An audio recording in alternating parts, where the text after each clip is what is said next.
Attraction grows in space, not in close proximity. If you want to raise a woman's attraction for you, you first need to get her thinking about you. Being less responsive is one way to accomplish this.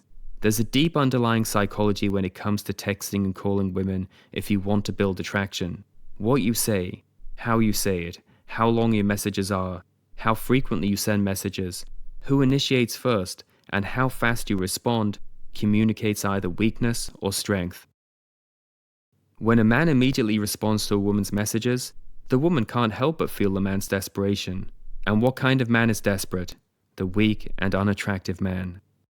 Numerous psychological studies show that men who are highly responsive are less attractive to women. A responsive behavior set is comprised of behaviors that signal that a man understands, values, and is willing to support a woman and invest his resources into the relationship. In other words, he is prepared to become the ultimate provider, both physically and emotionally. Most men believe that acting this way is a good thing. They assume the more supportive, understanding, and responsive they are, the more likely a woman is to find them attractive. And while it's true that men find responsive women attractive, women don't feel the same way about responsive men.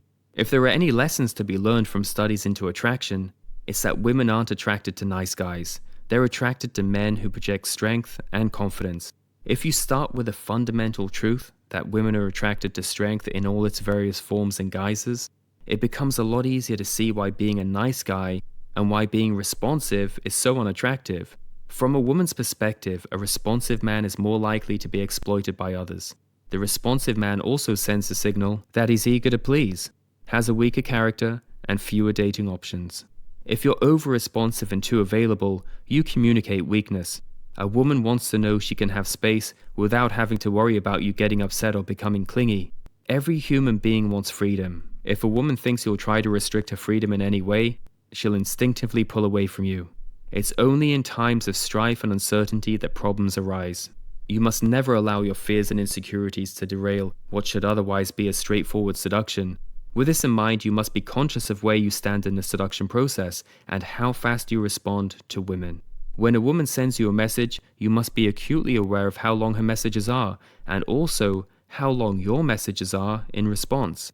If a woman sends you short, abrupt messages, her current level of attraction for you is low. Never make the mistake of responding to short messages with an overly long response. If for whatever reason a woman sends you short messages, which indicate a severe lack of interest, simply delay your response time replicating a similar lack of interest. Alternatively, sending no message at all is often a perfect way to allow a sense of anxiety to creep into the woman's mind and grab her attention. One of the main drawbacks to modern technology is that it's now easier than ever for women to test men. Be aware that technology can be used to project strength and it can also be used to expose weakness. Which response will you choose?